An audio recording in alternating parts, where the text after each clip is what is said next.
here. Sporting events such as boxing held here at the O2 and the dance.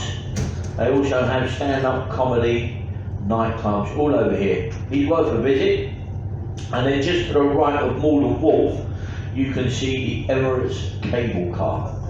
A very successful tourist attraction, taking people from North Greenwich over to the Royal Victoria Docks.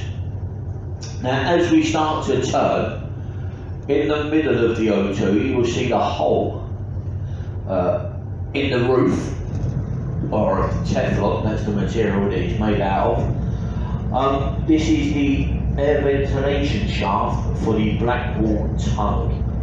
The O2 sits right on top of the Blackwall Tunnel air ventilation shaft.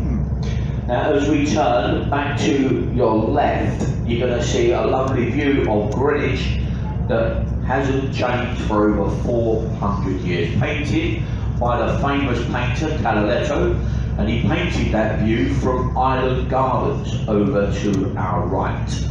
Now that painting, that today stands in the Tate Britain up at Millbank. You'll see the two domes to the left. They are the Mark I version of the dome that stands on St Paul's Cathedral, both designed by Sir Christopher Wren. Now these domes may look identical, but one will give you the time and one will give you the wind direction. Now for many years the Royal Naval College was the nursing and training ground for the Royal Navy, but today they have moved down to Portsmouth and it is now home to Greenwich University of Music. In between the two buildings you're going to see the Queen's House, built for Queen Anne of Denmark. She was married to James I, and then to complete the view, the Royal Observatory, where at 5 to 1 every day the small orange ball starts to raise, and at 1 o'clock it drops back down to the bottom, denoting Greenwich Mean Time. So get your cameras ready, folks, and there is that view to your left.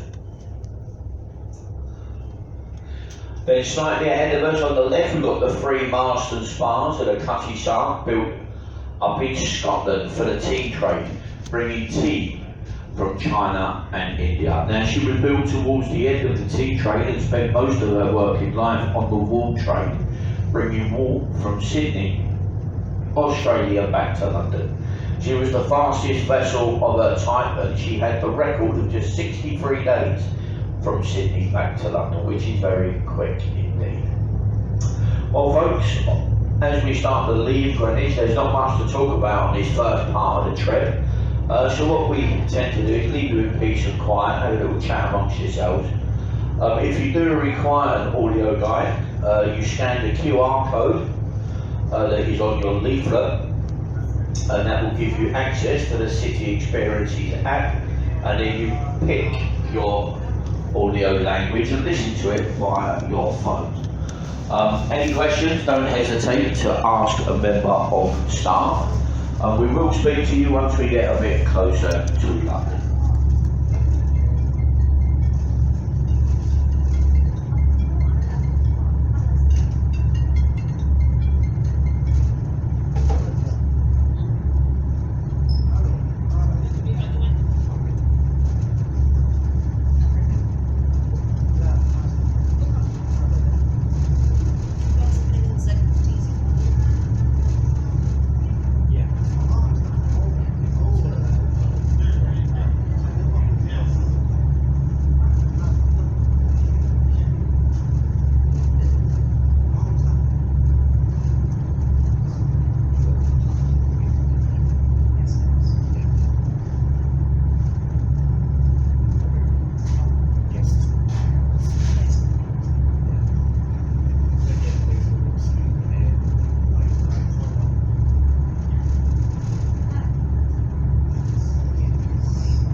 gentlemen, boys and girls, good afternoon.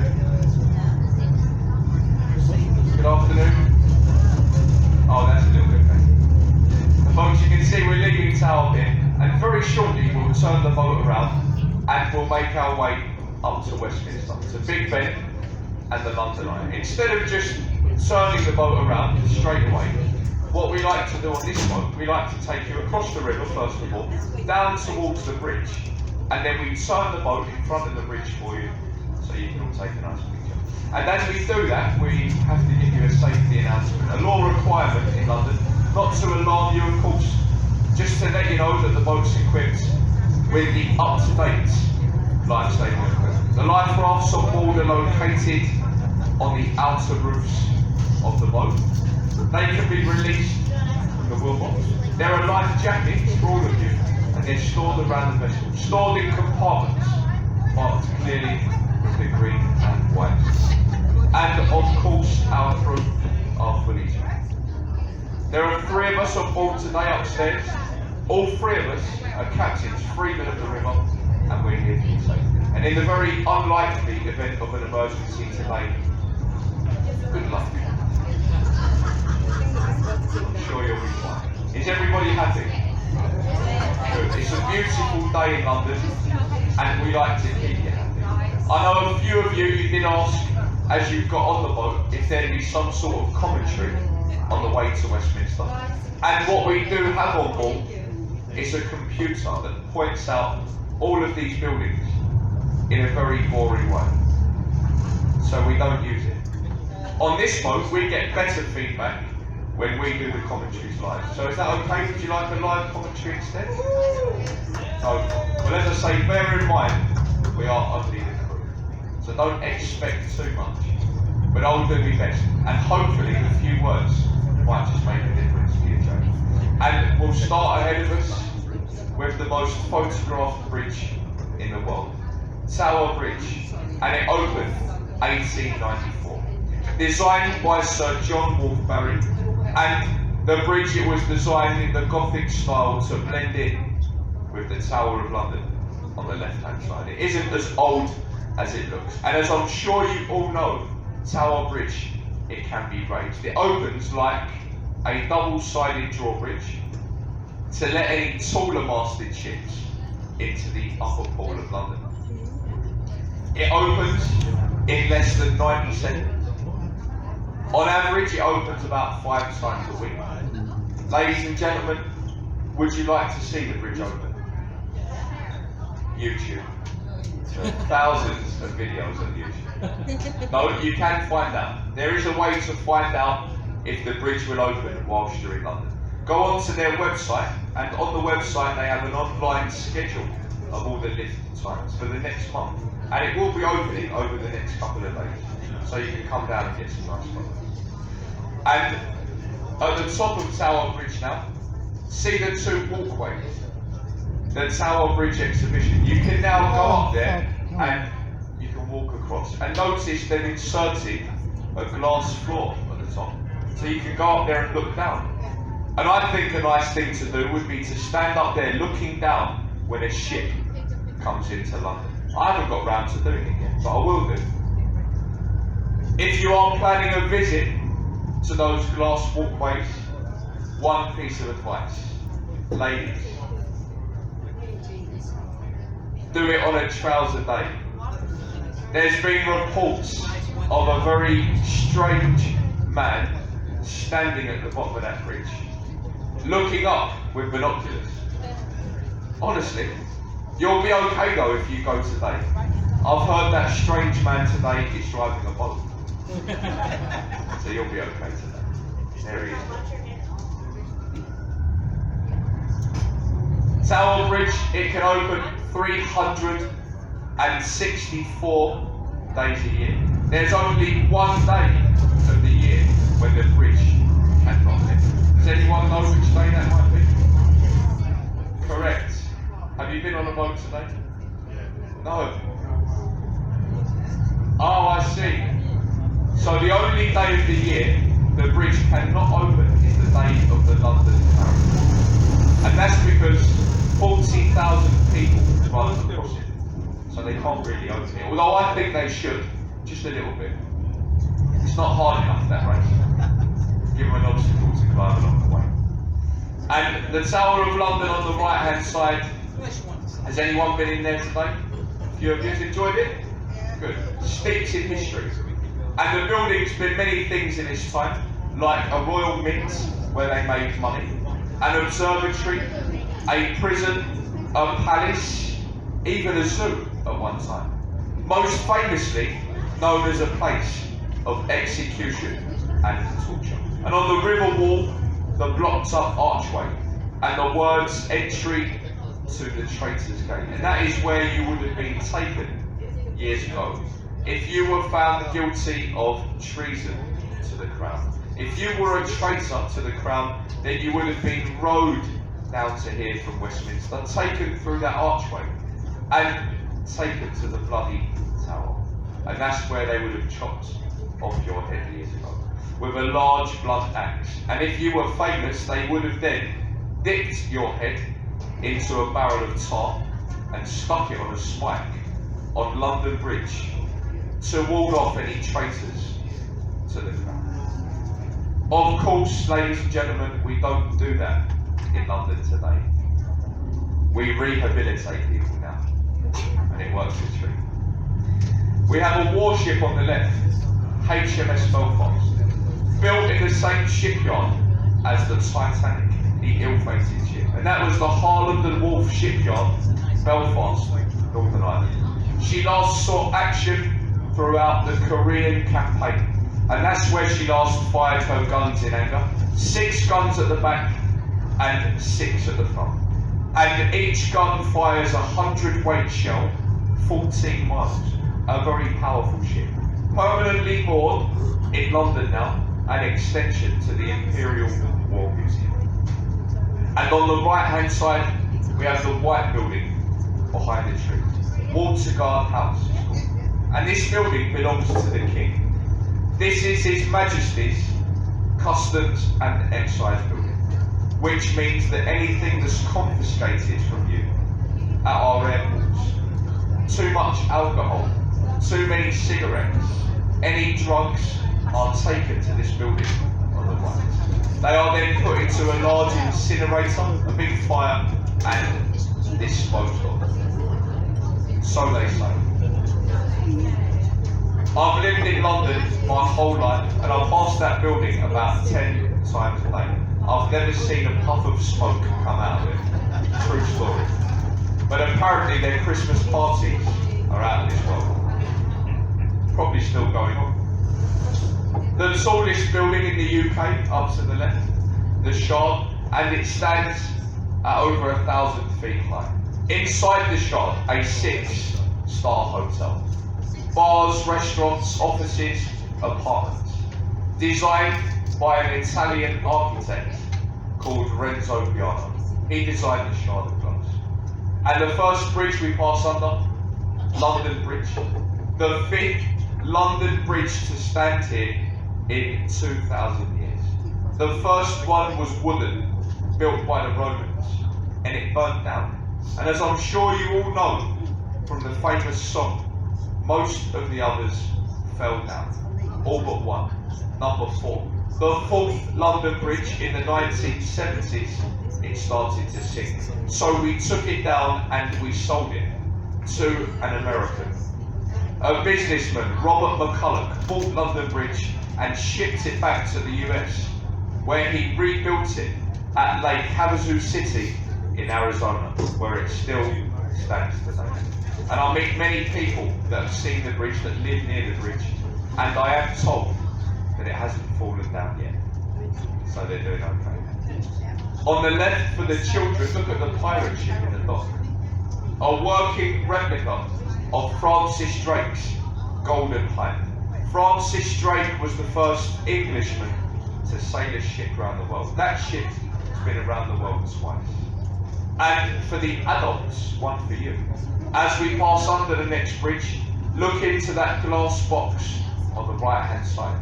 And if you're lucky, ladies and gentlemen, sometimes you do see semi-naked people roaming around.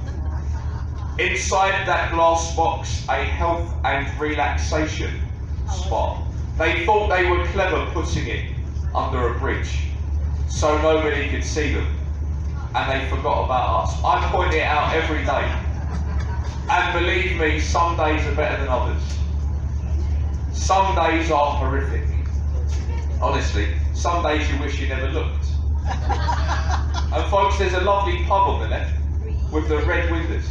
The Anchor, it's called. And there's been a pub there since 1615, and that's a famous pub. It starred in a few movies like James Bond, Mission Impossible, and Get Into the Greek. So of course, over the years, many famous people have been inside that pub. And me. Me and my friends in there, we visit that pub every night after work to research this commentary. And it takes hours and hours. And we don't enjoy it, but we do it for you. You're welcome. Some nights we research so much we actually forget the next day what we've learned. And that'll be a night like tonight.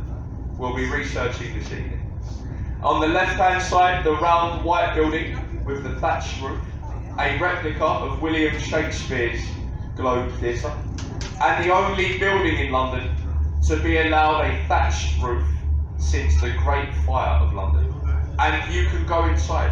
You can go in there and watch a show being acted out in the traditional manner. No stage lighting, no sound effects. There are no microphones inside. It's all done as it would have been done during Shakespeare's day. And I'll recommend it, the Globe, because that's one of London's cheaper attractions. I mean, the cheapest tickets they sell are only £10. £10 for live entertainment in London is great value for money.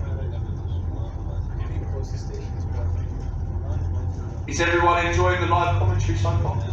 Yeah. Hopefully you can all understand me okay. I do try to speak a bit slower, a bit clearer. I understand we have passengers from all over the world, and it seems to me that you're all enjoying the trip.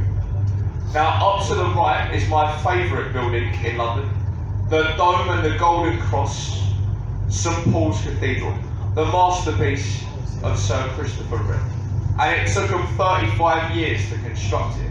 It stands at 365 feet high, a foot for every day of the year. And a building, again, I recommend you visit. And another tip, there's a way to visit St Paul's for free. Go on Sunday to church. Sunday you can go there free of charge, you can watch a service. And that's a great experience to see a service in a building like that. And I say it's free, it is a church. They'll get you at the end. A man walks around the building with a silver champagne bucket, and if you've enjoyed it, he puts some money into the bucket. And as I'm sure you can all imagine, it is very quiet inside, and so they do encourage the silent donation. A note, 5, 10, 20, or a £50 note. And the bridges are the Blackfriars Bridges, known in London as the Bridges of Love. Ladies and gentlemen, as you pass under the red bridge, the second one, you give your loved one a kiss, and it will bring you many, many years of happiness. So don't be shy, pucker up. And if you're not with your loved one today, don't worry, you could kiss your husband or your wife. That works the same. Any single ladies, don't all rush up at once. Any single gentlemen, them two are very open-minded. And on the right-hand side, the white building with the green roof, the old City of London School, where most of our past Prime Ministers, Members of Parliament, gained their early education before going on to Oxford or Cambridge universities. The building today is owned by a bank. JP Morgan owned the building today, the very wealthy American bank. And on the left-hand side, the red brick building with the tower, Stamford Wharf is called, a refrigeration warehouse for many years, taken over by Oxford. And on top of the building, where the glass canopy is, you'll find a restaurant. The Harvey Nichols Oxo Tower restaurant, one of the top 5 restaurants in London. And it is quite expensive, as I'm sure you can imagine, but it is very nice and you get great views over London from the top. And also on the left, not many people know about this, but look very closely. We do have some of the finest beaches in the world in London. Look at that. A golden, sandy and a tropical beach. We don't go on holiday, us Londoners, we go there. The South Bank Riviera, we call this. Lovely on a summer's day. We have a ship on the right hand side called the Wellington, and this ship used to be in the New Zealand Navy. Moored in London permanently today as a floating livery hall, a drinking club for retired sea captains. To become a member of that club, you must have been the captain of a ship at sea for 25 years. It's an exclusive club, and the president of it is Prince William today. He's the president of that drinking club on the right hand side. And we often see Will and the lovely Kate stumbling around on the top deck, reenacting Titanic. A famous boat coming up on the right, the black and white boat, the St. Catherine it's called. It isn't much to look at today, in fact they're scrapping it shortly. But years ago in London, this was the Royal Barge, which means any time a member of our royal family came onto the river, which they do, that's the boat they went out on years ago. And they don't use that one today. They've built a new boat, a golden hand-painted boat called the Gloria. So if the King or William come onto the river, they go out on the Gloria. When Harry comes to London, he goes on there. Because that's the spare boat, you see. Now on the left, we have the concrete building with the flashing signboard. And it looks a little bit like a car park, doesn't it? That's actually London's Royal National Theatre. You wouldn't think so to look at the building. Voted year after year as the ugliest building in London. And I'm sure you'd agree. But an old saying is that you mustn't judge a book by the cover. Inside that ugly building, 3 of the best theatres in this country. But it is an ugly building. And this is Waterloo Bridge that we're passing under. Constructed by ladies, this bridge. The men were away, they were fighting a war. So the ladies, they built it. They did a fantastic job. They built the only bridge in London finished on time and under budget. So well done to the girls. And if you have your cameras ready, take a photo now on the right hand side.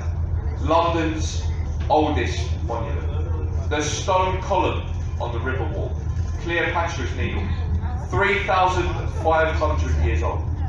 Given to us from a thankful Egyptian government for the victory over Napoleon and the French at the Battle of the River Nile. And there is a twin to that needle in America, in Central Park, New York City, is where the twin lies today. But as I say, that's the oldest thing that you'll see today, and the best place to see it from is here, on the river. Now, on the left-hand side, another famous building, the Royal Festival Hall, and that's the last remaining building from the Festival of Great Britain, 1951. Many famous people have played inside, like Liza Minnelli, Michael Jackson, Elton John, Frank Sinatra, Whitney Houston, to name a few. And the bridge ahead of us, Charing Cross Bridge, a tradition in London. Wave to the people on the bridge now, and they say if anyone waves back, it'll bring you 5 years of luck. Give them a wave.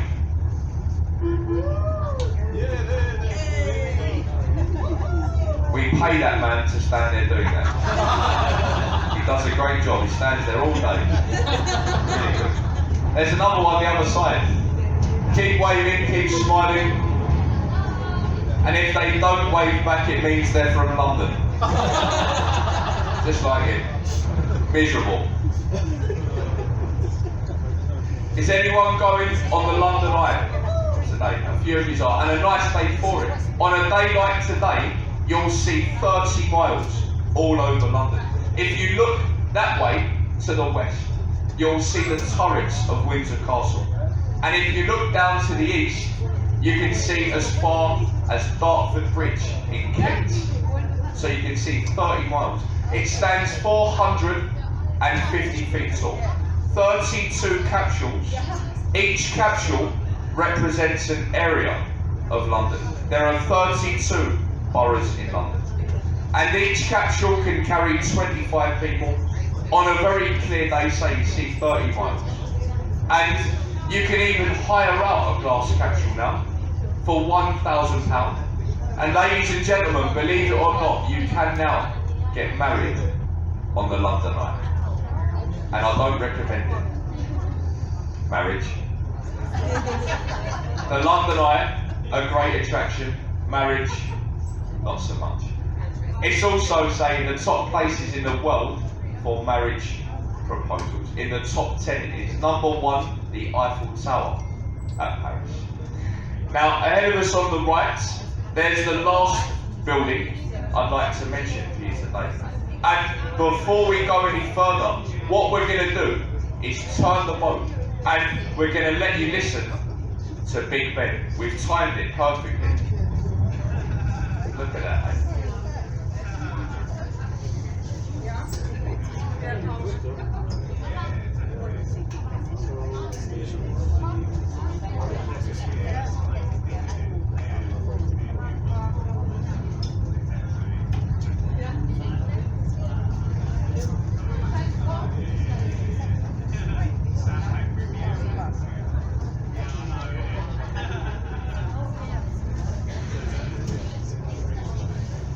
And there you go. 3 dongs for 3 o'clock.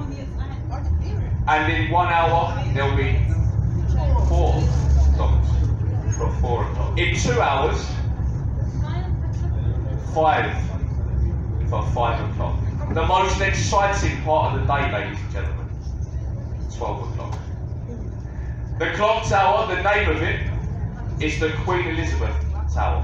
Its original name was the Great Clock of Westminster. It has never been called Big Ben. In fact, you just heard Big Ben, because Big Ben is only a nickname for the bell inside the tower. And say the bell, it chimes the hour and the hour only. So nobody can see Big Ben, you only hear it. It's the bell. And the bell was named after a man called Benjamin Hall. He was the man in charge of the construction of the building, and he did such a fantastic job, they wanted to name something after him. And he was only a very short man. He stood at 5 foot tall, honestly. But he was also 5 foot round, and he was very loud. He much resembled a bell, so they named the bell after him. They used to call him Big Ben. Though one of London's best kept secrets and one of London's unknown facts is that his name was not Benjamin, that was his middle name. His real first name was Richard. But of course, they thought that it might be a little bit inappropriate to name that bell Big Rich. And I'm glad to see there are a few of you on my wavelength. Good afternoon. Thanks very much. Thank you. Thank you. But it is usually a standing ovation. Folks, Westminster Pier on the left. Very shortly, we're going to take you into the pier. And as we do this now, we just ask you, stay in your seats until we're safely alongside. There may be a slight bump, so just be aware of that. It's been a lovely trip. I hope you've all enjoyed it, and I hope the commentary has added to your journey as well. Now, before you do get off, please look around you. Make sure you've got your personal belongings, phones, cameras, handbags, most importantly, your children.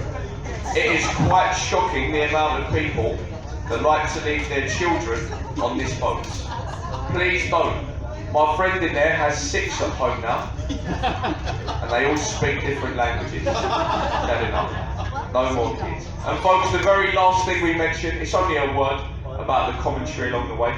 As I said, we are only the crew, we're not guides, we're here for your safety. So make sure you and this boat goes safely from A to B, as we have done today. And as I said, we do have a computer on board that points out the buildings. It doesn't have the same effect, and on our boat, we refuse to use it. We get better feedback in the traditional way when we do the commentaries live. We take it in turns to do so throughout the day. In fact, even in January, when it was snowing, we had 2 people on this boat. We did a live commentary. And the commentaries, of course, they're all done voluntary by us, we don't get paid for it. We have an old tradition in London, and that's if you've understood, if you've enjoyed the commentary, and if you feel you may like to show a token of appreciation, you can do in a moment when you get off the boat, because you'll see me, I'll be standing at the exit door, and I'll be helping you off across a very large wet gap. And in the traditional manner, folks, I'll be holding this, the captain's champagne ice bucket.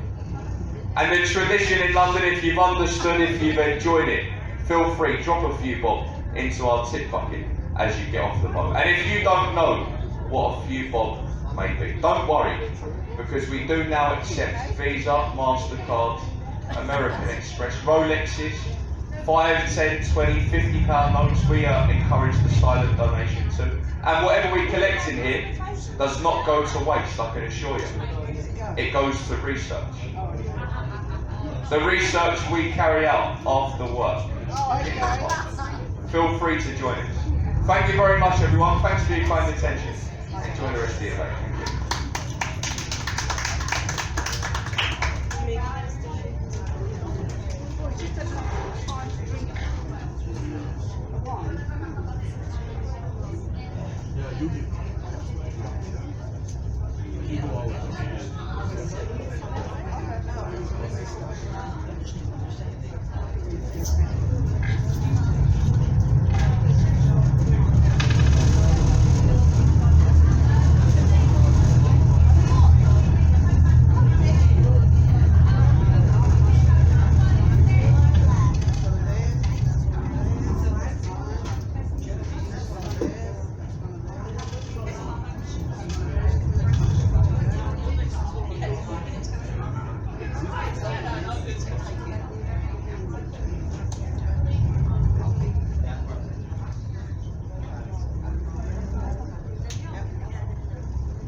Yeah, it's just on 700.